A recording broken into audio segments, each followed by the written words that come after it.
Welcome to the Vet to Vet podcast. I'm your host, Bill Fitters. Joining me as I talk to fellow veterans about their military experiences from Vietnam to Operation Enduring Freedom.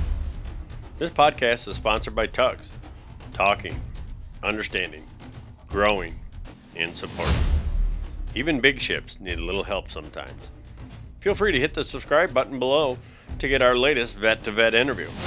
Feel free to like, share, and leave a comment below. And thanks for joining us. Today I'm sitting down with Army Spec 4 Norm Gempeler. We joined that interview already in progress. I was in a different army. Yeah. I was a comm center specialist. Most of my time, over a year and a half. I was there a year and a half in Germany, a year, but I was relay supervisor, so I had 28 people under me. Oh, fun. 22 of them were black. Yeah. Never had a problem with any of them. Military kind of gets you ready for that, don't? Oh. Well, you treat them like you like to be treated, they treat you back. Yep, absolutely. And the guy that broke me in on a job, the guy who was a relay supervisor, was black. Yeah. He'd say, "Norm, send your white guys on break. My black guys have been fucking off all morning." They'd say, "Well, those guys are going on break. Why not you? Because you guys haven't done anything all fucking day. Work till they get back." I mean, Tom was fair. He worked at a forward plant. He was fair. But to tell you about the unit I was in, we lived on an open German street in Frankfurt, which is bigger than Milwaukee. Oh, yeah, it is. We had 24-hour day passes in our pocket. Nice. We lived in an apartment building that, right after World War II, we had a GS-13 that was a whack bear, lived in that building. Wow. And, we drank all we ever wanted to because it was a half a block one way to an EM club, which most of us never went to because it was filled with black guys and white girls and a handful of white guys. It was the club. They'd come in from all over to go to the club. Yeah. So we always went drinking in a German hotel bar that was just a half a block away from us. So, What year were you in Germany? 65 to 67. Ah, okay. I was in the second big draft, I guess. Yeah. And later on, there was guys came over that I had two guys that lived. Well, each section had 2 or 3 rooms, which were like an apartment building. You have to walk from one room to get to another room. Yeah. 2 guys come over that had been in the Army for 6 months and never slept in a building with a hard walls or roof.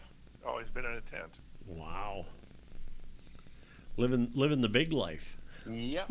Well, they said it was a lot easier being there, and it wasn't a barracks because they couldn't get on you so bad about keeping things clean and stuff.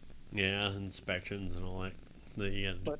But when we went to Germany, we never had any formations. No? We had to walk probably 3-4 blocks to the mess hall, which was on a big corner in Frankfurt, long ways from the center of the city. And there was probably more civilians in there, Germans that worked for us, than GIs that lived in there. And we pulled KP like once one month, twice the next month, and then you'd skip a month. Yeah. But the Air Force had like 15 guys that were below E5. They pulled KP 3, 4, and 5 times a week. Yeah. Because there was only a handful of guys in the unit that weren't above that for officers. Well, they probably didn't do anything during the day anyway. Well, guess what?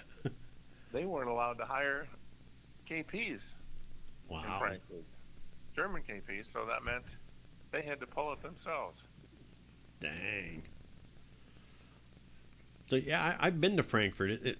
Now, I don't know what it was like back in mid-'60s there, but it was a beautiful city when I went and visited in the late 80s. It was just beautiful.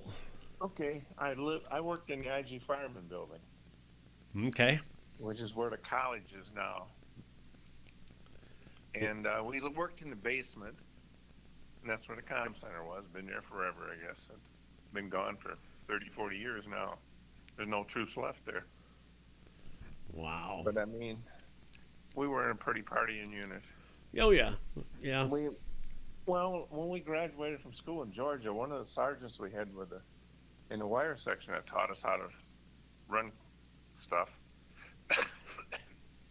he called three of us together. He said, "You three are going to SIG service in Frankfurt. One of your sergeants is going to be Sergeant Nix." And he says, "He's the drinkingest man I ever met in Europe. Do not try to drink that man under the table. You will not win." Well, guess what? My trick chief was Sergeant Nix. We'd get off work at like 11 o'clock at night. We'd walk on the way back to the barracks. We'd go by the mess hall and they had an evening meal for us when we got off work. And from there, you'd go to the hotel bar, and he'd have a big round table in the corner. It was a very small bar. It had one table and probably 10 stools. He'd have that with two pitchers of beer sitting there, and that's how we started out every night after work. And I can remember when we first went over there, he was confined to the barracks or something he did. I don't remember what he did, but he lived in a single room with his girlfriend, which she was never allowed to leave. They had to, because it was just across the hall from where the CQ was, but the CQ didn't know she was over there. And I think he was confined to barracks for a month. They said when he got released that they threw the mattress out the window and tried to burn it, but it was so freaking wet it wouldn't burn.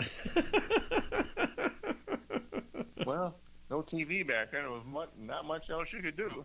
Yeah, that's true. That's true. I can remember I got over there in December, and New Year's Eve I didn't go out because I hadn't been German. I'd been there long. I was pretty bashful. And I can remember one of the guys in my room, he'd been there a couple months longer, 3 months longer than we had been. He went out and he come back pretty hammered. Well, they come over and somebody come over and woke him up. He had to go to mess hall at work that day. Well, he never got up, so another guy come over and said, "Go get a wet towel, cold water." He wrapped around his head and slapped the shit out of him. He said, "You're man enough to drink. You're man enough to pull your KP." Yeah, that's the way it was done. Well, the next frickin' day, or later, he was sitting there on the edge of the bed in his shorts. There was a rap on the door, and I said, "Come on in." Well, here come a gal that worked in the bar next door that we went to, that hotel bar. She was going through our room to another room to get to a balcony to go to the other next building stairwell, because that way you can avoid the CQ. Oh, yeah, yeah.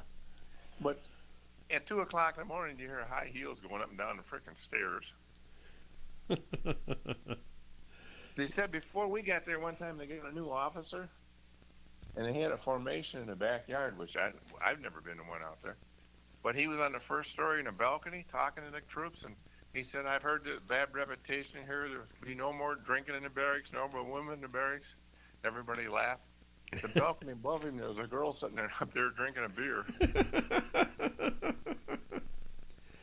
Now, what were they using for currency in the 60s? Marks? Okay. Yep. Pretty good exchange rate? Yeah, quarter, 24 cents, something like that. Well, that ain't too bad. That ain't too bad. No, but I mean, a beer was a quarter. Yeah. I mean, we used to throw beer bottles out of the barracks because we drank in the barracks continuously because nobody ever checked on us.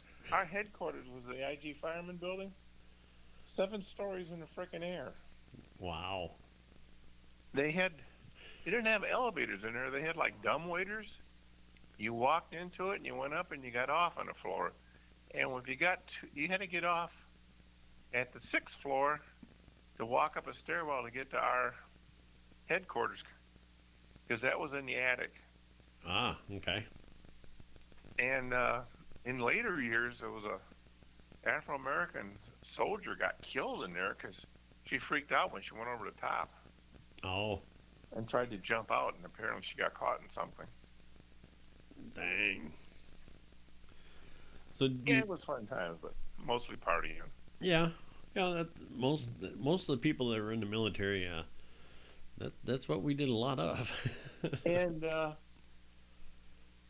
you didn't see anybody getting drunk very often because we lived in the big city. It wasn't like the guy lived out in the boonies and come in and spend his whole check, one trip to town and was broke the rest of the month. Yeah.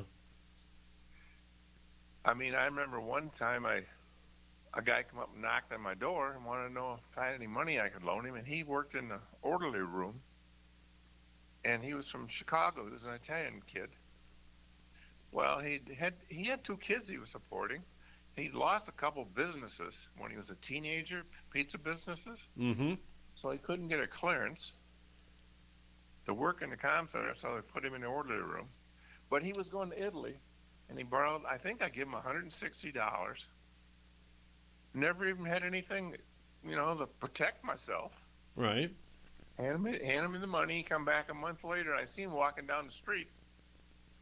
And he walked right up to my room and knocked on the door and handed my money back. He says, once I got he had money coming in from the States, but it hadn't come in yet. Oh. He said, once I got to Italy, my money wasn't good for anything. Everything was given to me. Oh, yeah, I suppose. He said, I couldn't spend anything. It was all relatives, Yeah. And Italians are known to be very tight-knit family and just the culture in itself. I had an E6 sergeant one time. When we worked, he would go downtown to the red light district. Oh, yeah. And this went on nightly while we were working. And his wife was a real bitch. He'd been married and divorced from her. She was a hot redhead. and we had secure phones that couldn't be near any of our equipment. They were like 4 rooms away. And I always have one man answer the phones because you couldn't hear him because somebody had to be there to man the phone bank. He'd come out and say, that freaking woman's on the phone again. I don't let women talk to me like that. I mean, she'd swear at you in 3 freaking languages. And I'd say, oh, he's upstairs taking care of equipment. And he gets back down, I have him call you. And that's the same story I always give her. Yeah, yeah. One night we were so freaking busy. I mean, we had a lot of circuits, and they'd run 100 words a minute. The tape would go 2 feet in the air, out straight out before it hit the floor. Wow. And you're just running your butt off for 8 hours. But one night I said, I'll have him call you. As soon as he gets back in, I hung up and walked away. About a half hour, 45 minutes, this black guy come out and he says, I don't know what's going on, but there's a lieutenant colonel on the phone. He's night CQ from Munich. What the hell is that all about? Oh, they said, that's our headquarters company, is in Munich. And I said, I didn't know they had officers as night CQs, but apparently you do when you get high enough. Yeah. So I had to go back and talk to him. I want to know what was going on, so I told him, got all done, and I said, well, sir, what do I get out of this? Because I've been covering for him for months. Yeah. He says, absolutely nothing special. But you'd have lied to me. I'd have ate your ass up in the morning. Never heard another word about it. Yeah. Well, in the morning, we found out that he no longer had his stripe. He went to E6 to an E5, and he lost all his security clearances. Wow. Because you don't fuck around with foreign nationals, which we knew. Yeah.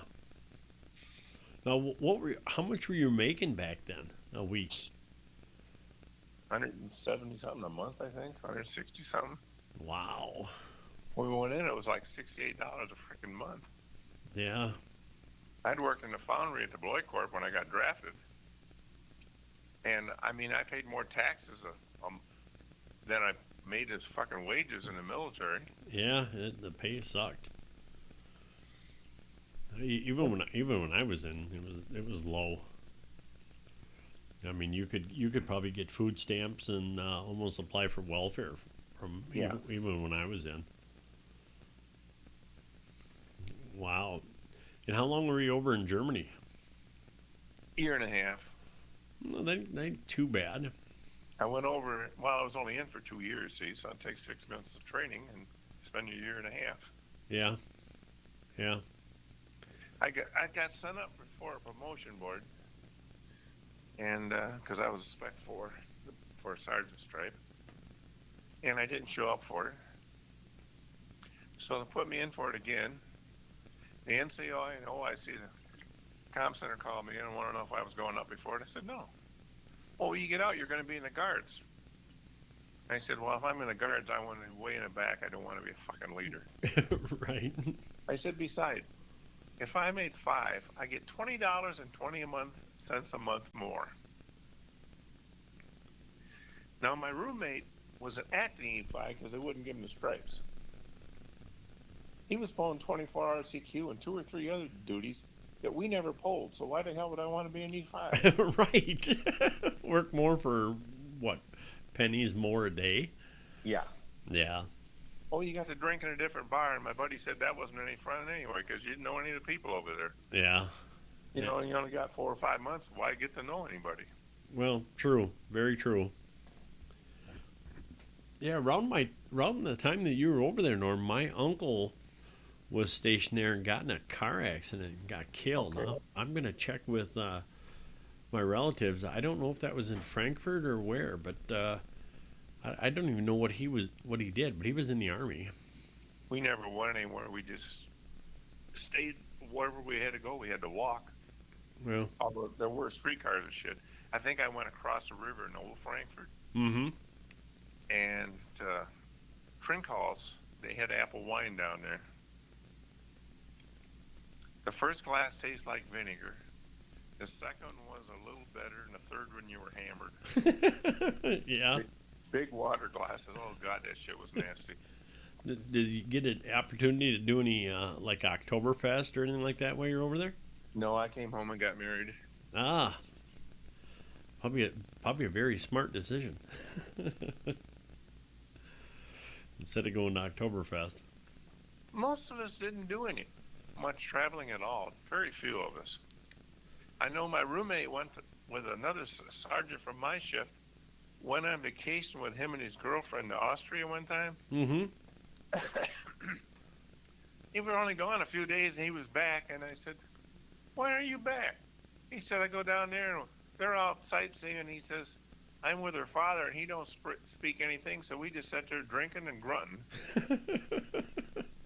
And that's the way it was when you were there. If you don't understand the language,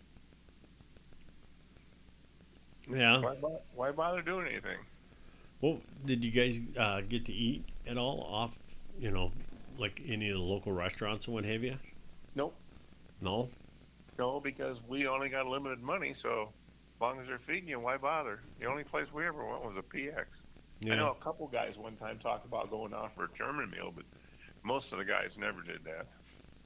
Yeah. Now, was the wall built then? Yeah. What they go up 63, 62 or 63? It was built. Did they allow you guys to go up to it at all at that time? You mean in Berlin? Yeah. That's a long ways away. Yeah, I know. But I know for some guys it was off limits. Yeah, well, I don't remember being told it was off limits. I know there was, and certain times there'd be demonstrations of shit going on in Frankfurt. They'd tell us not to walk down certain streets in uniform. Yeah. Just don't get involved. When you're in the army with a security clearance, you're told what you have a need to know. Yeah. And you're not told any more than that. Yeah, I can understand that though. We pulled KP with, and we never got to know any of them because they never talked to us.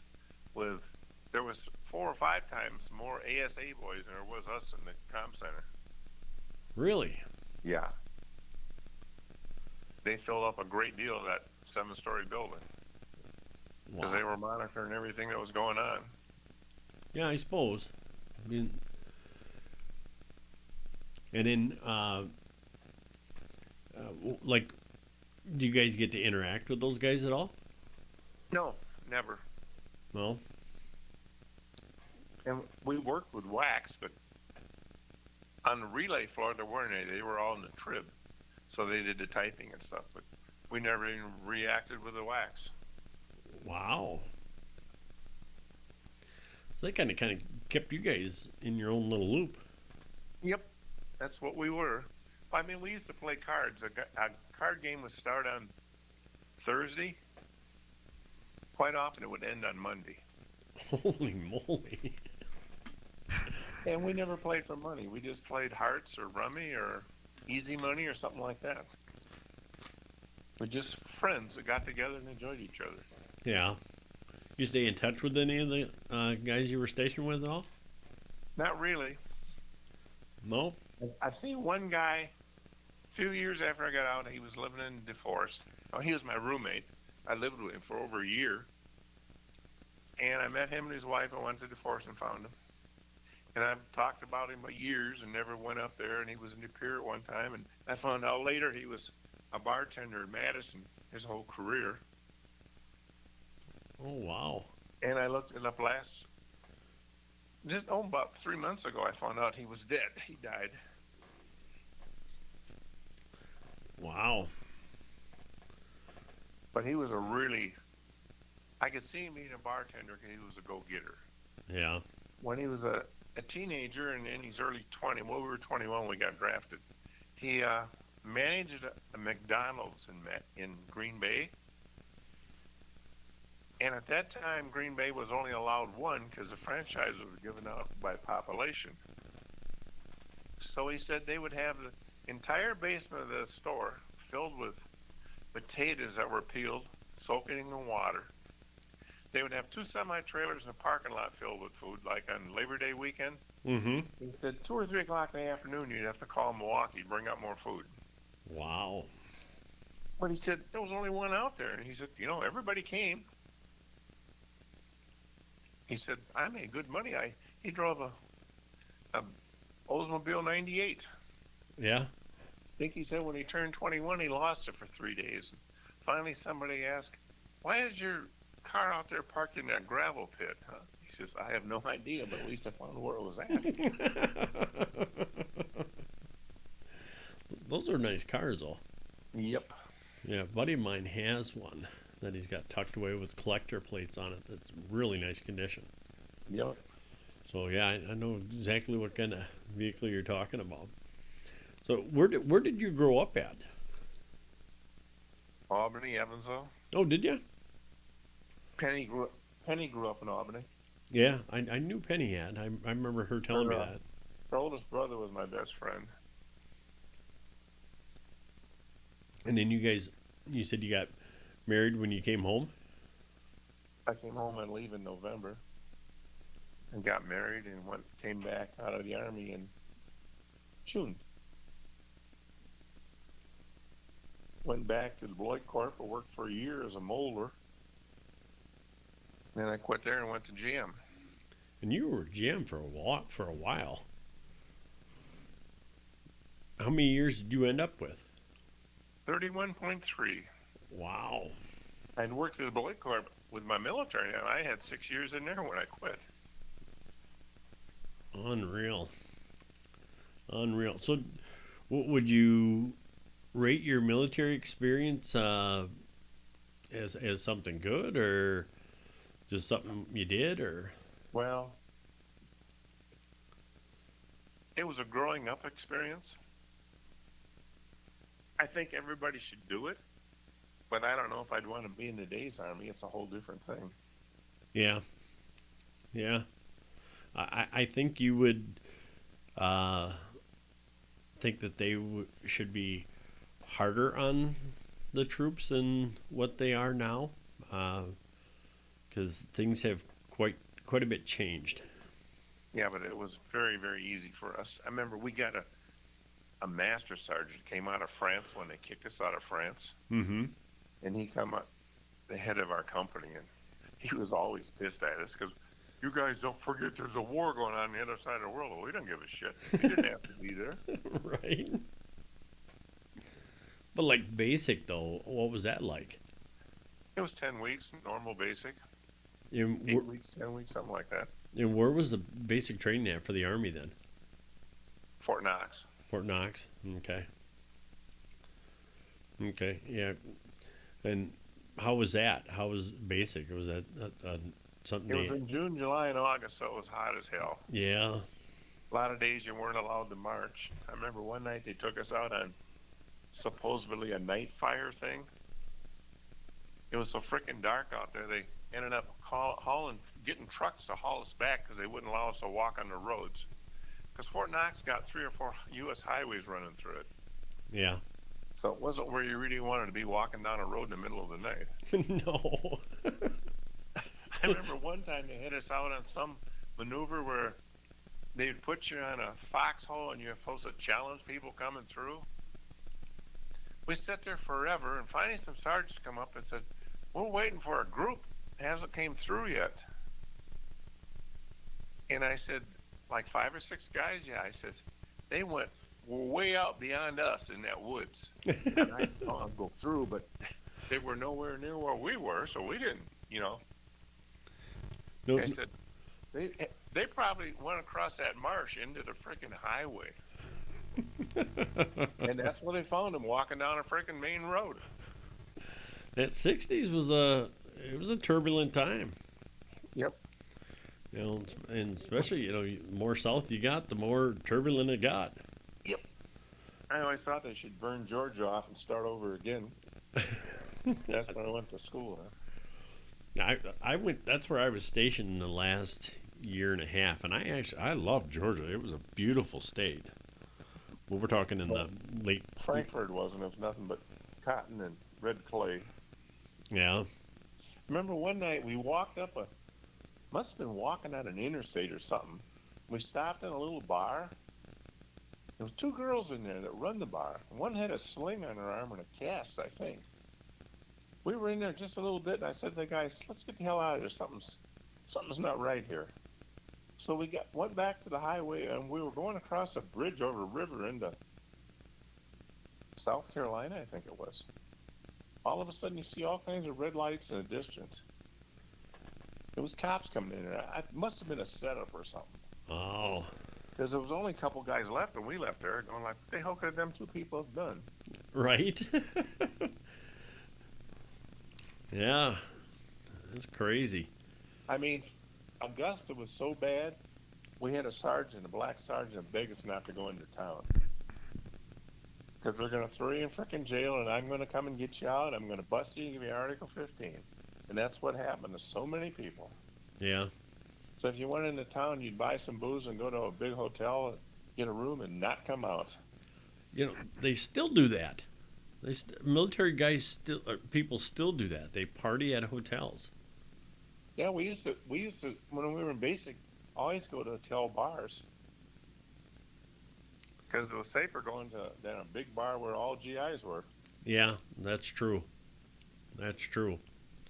Because they were just looking for somebody to fight with, so. Yeah. Don't even bother. Yeah. Better to keep your nose clean and go someplace where there's less issues. Wow. When we got ready to, I was on a troop train from Georgia to Newark in December of '65. First troop train since World War II. And I remember the car I slept in. There was a hole big enough you had to step over it in the floor. It was so freaking cold in there because it was like a 2 or 3 day trip to go up there. Yeah. And when we got there, we had a black sergeant in charge of our barracks. We were all waiting for flights to go to Europe. And he always kept us some details every morning. We had a fallout. Well, one day he come upstairs and he said to us guys, he says, "Say the first sergeant wants 6 volunteers." It was like 3 o'clock in the afternoon. And we had to let him sleep and be quiet all day long because he'd go to New York partying every night. When we went on seeing the first sergeant, he said, "Go back and get your field jackets and stuff. You're going on night CQ, or night guard duty," which we volunteered for. Yeah. We thought it was going to be an hour and a half. No, it was all fucking night. So anyway, we slammed the door and he come in and he went back over and chewed on the sergeant. The sergeant says, "You haven't given me any fucking people all the time you've been here. Think I don't know what's going on?" So there was like 6 of us went over there, 2 signal guys and 4 MPs.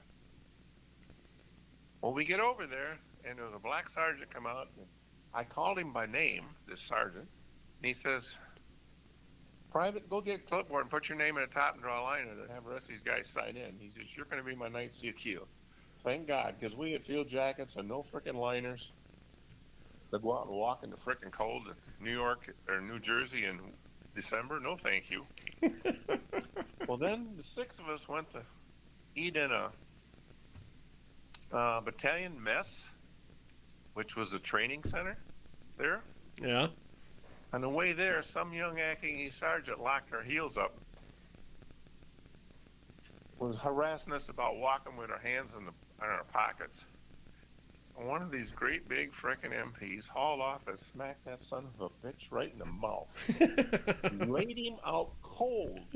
We go and eat, and we come back from the mess hall. They got the whole battalion out there, and he's going up and down rows looking for the guy that smacked him.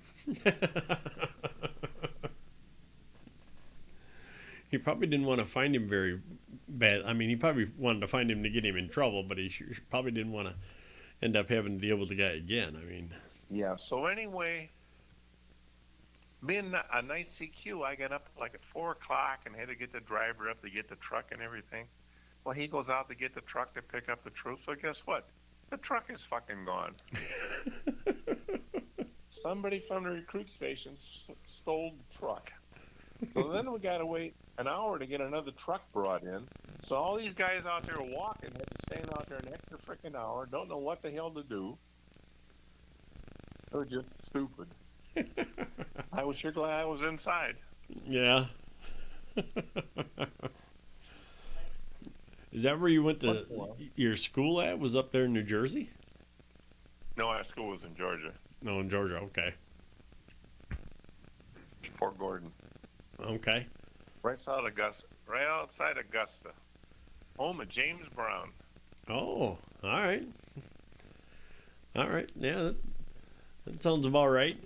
And what was the unit you were with over there in Georgia? I can't. What was what? The unit that you're with over in Germany. Trying to think. Stratcom. Stratcom? We ended up in a unit there, and then later when we were there, Stratcom took it over. That's a worldwide unit. So when we went anywhere, getting transferred, it would be in a major relay. Ah. That we never had. Well, in fact, in May, in late May, I got my orders like 9 or 14 days before I rotated. And I signed out of the comm center the day I got them. So that means I didn't have any more duties. Oh, well, nice. The guys had to go to the field, which nobody had went to the field in like 5 or 6 years from that unit. It was always taken care of in paper. Yeah. Well, 2 of the other guys I got out with had to go to the field. They were pissed because I didn't go to the field, but they did. My wife just had come out and said hi. Oh, hi, Betty. In fact, when we got out, we were discharged at Fort Wadsworth in New York City. It's down under a big bridge. It was something from ancient times, I guess. Civil War, Revolution, or whatever. Revolution, I think.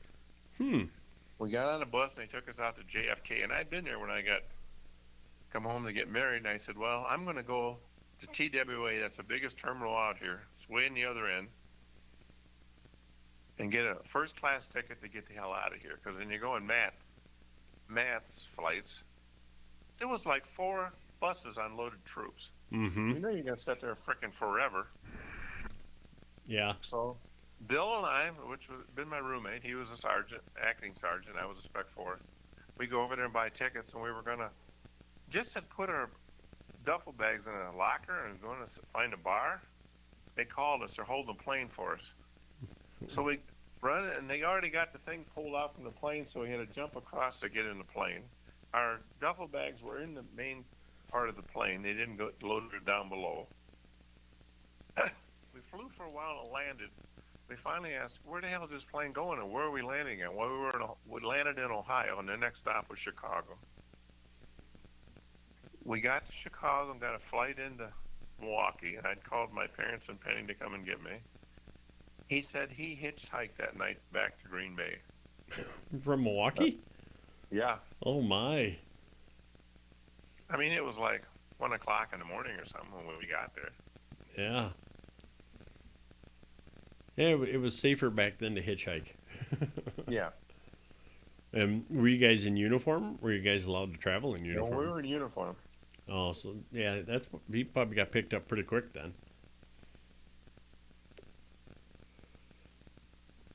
Ah. And he was in Frankfurt, and he had one brother that was in Nam. His brother extended the year, so the next brother wouldn't have to go over there. Well, right after he signed that extension, his other brother's over there too. Oh wow. Yeah, what is it? They couldn't put the whole male generation. Is that what it was in country? There used to be a policy like that. It was supposed to have been one at a time for a while. Oh, I was the only son. I imagine that's why I went to Germany. yeah. And I had a friend. His father had been in World War II, and he was an only son. And he went to, where the hell was he?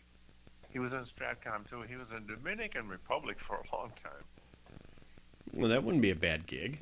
No, he says it's not bad if you like rum. He said I don't like rum and I don't like black women, so So yeah, then wasn't where you really wanted to be. no, Dominican Republic would not be the place for him then. And I think after that he got stationed in Fort Huachuca, Arizona, which I guess is in the middle of fucking nowhere. Yeah, I don't even know where that's at. I don't either, but I know it's in Arizona. And it gets Stratcom headquarters, I think, at one time. and it gets hot in Arizona, Yeah. like unbelievably hot.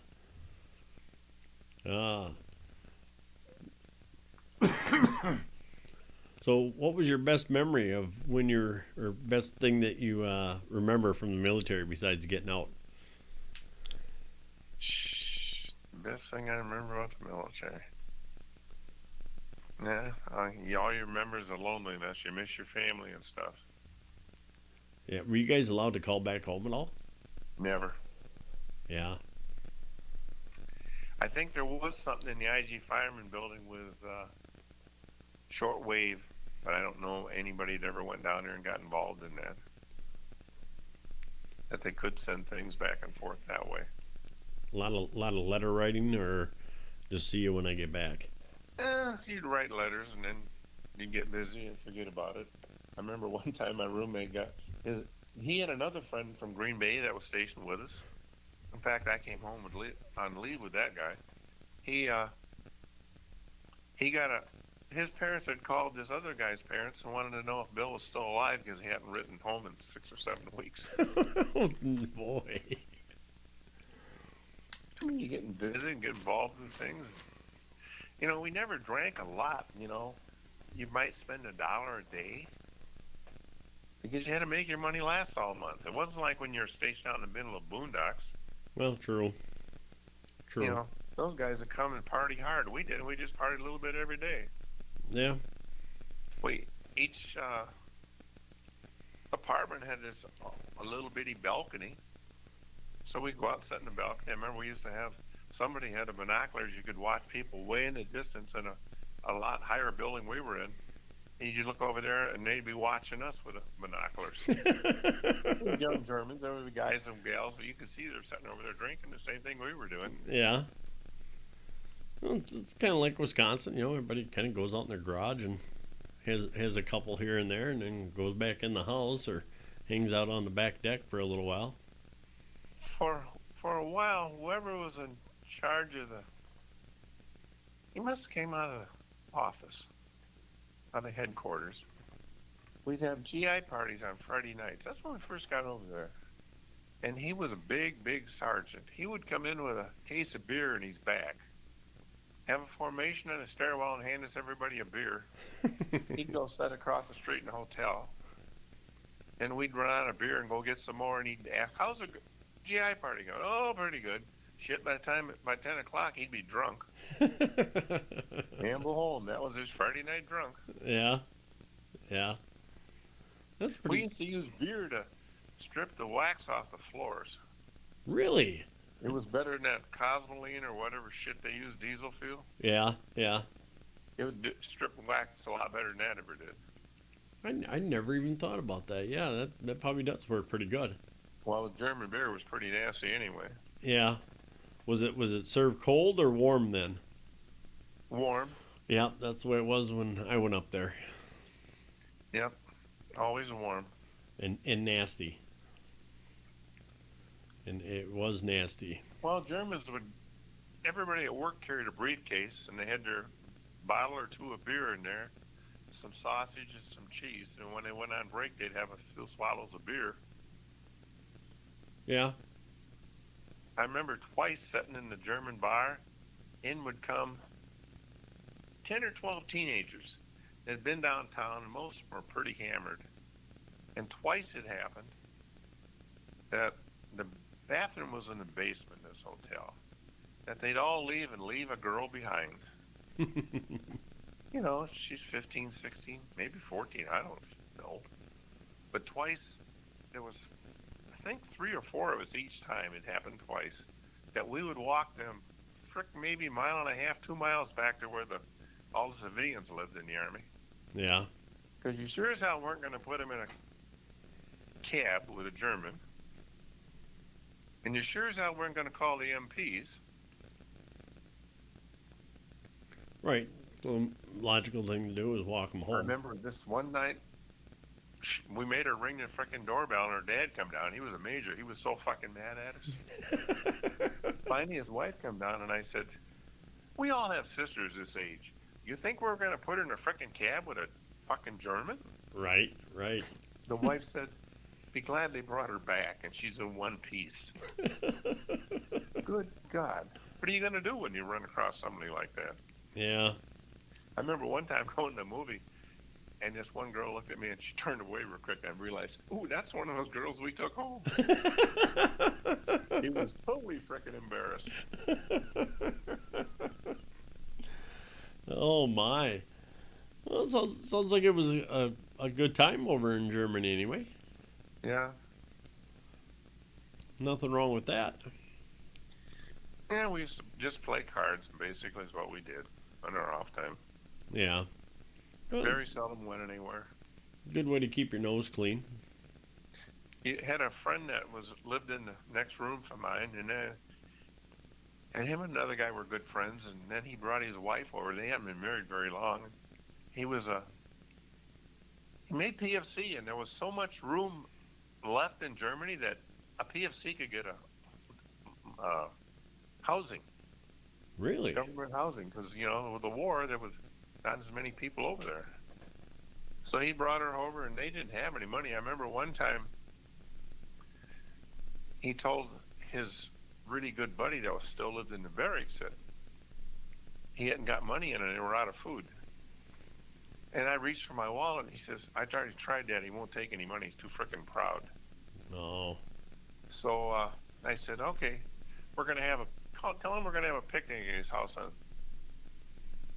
on Saturday. I think there was 4 of us went up. We each had 2 bags of groceries. Oh. I remember his wife called me towards the kitchen because I had the most rank of anybody there. And she says, Norm, what do we do with all this food you guys brought up? Because we'd eaten. There was a lot of it left, 3/4 of it was left. I said, well, we don't have a way to cool it. So I guess you and Bob have to throw it in the garbage or eat it or whatever. And she just looked at me and said, thanks, Norm. I said, don't forget to thanks Denny. But he been in the Merchant Marines for 3 years. Had a vet, made money up the wazoo. Met her in an airplane when he was in basic. They got married shortly after that. And she was an airline stewardess.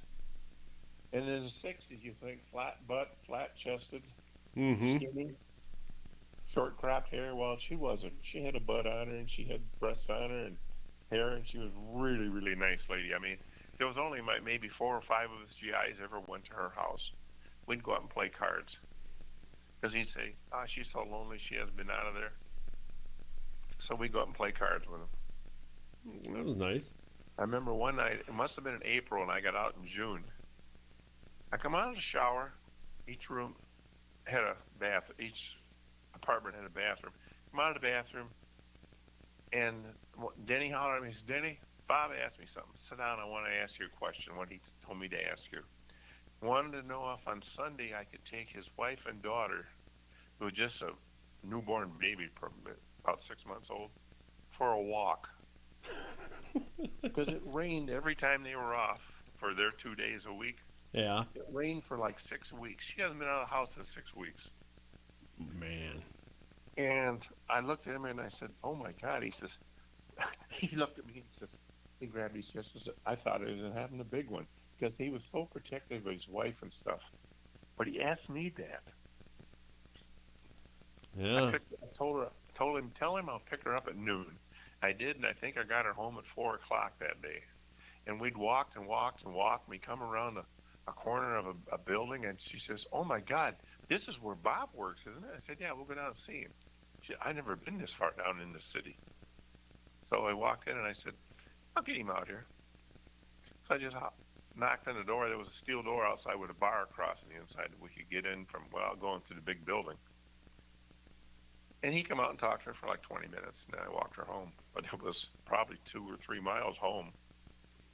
And we had to stroll her with the baby, and she'd sleep and eat and poop. And I mean, she was a friend's wife. You didn't screw with her. You Right. don't do things when you're a soldier. No. Brothers are brothers. Yep. Yeah. Have you had that same camaraderie at any other job they had? Yep. Well, it's not unlike being in a union. They're your brothers and sisters. Yeah, true. You go through the whole thing and realize, why do they protect these assholes at GM? Well, you weren't protecting them near as much as you were protecting their family. Yeah. Because it wasn't the family's fault the guy was an alcoholic. True. I mean, we had one guy one time, I think he got fired for stealing, but they used to go over to his house. He was always gambling on shit. These guys said, we took in some beer and opened the refrigerator. He said, he had 3 kids and there wasn't a morsel of food in that refrigerator at all. Wow. He said he couldn't believe it. Unbelievable. Yeah. He was out of GM over for a year, and they got him back in on the other side of the plant. I don't know if anybody ever saw him again. I just had to feel sorry for his family. Yeah. Makes you wonder why they stay. Sean found out that as long as he's alive, he gets a discount from GM on vehicles. Yeah. Because I worked there. I knew they got one, and he always uses it, but I didn't know after I died it still carried on. Ah. Well, I better let you go. I've been talking to you for 40 freaking minutes. Right. My interview with Army Spec 4 Norm Gempeler was fantastic. We ended up going in a total different direction because Norm and I hadn't talked to each other for at least a couple of years. And we started to get caught up with each other. And I thought that'd be a good place to end. It was just on his military experience. So for the rest of you, keep your head up and moving forward.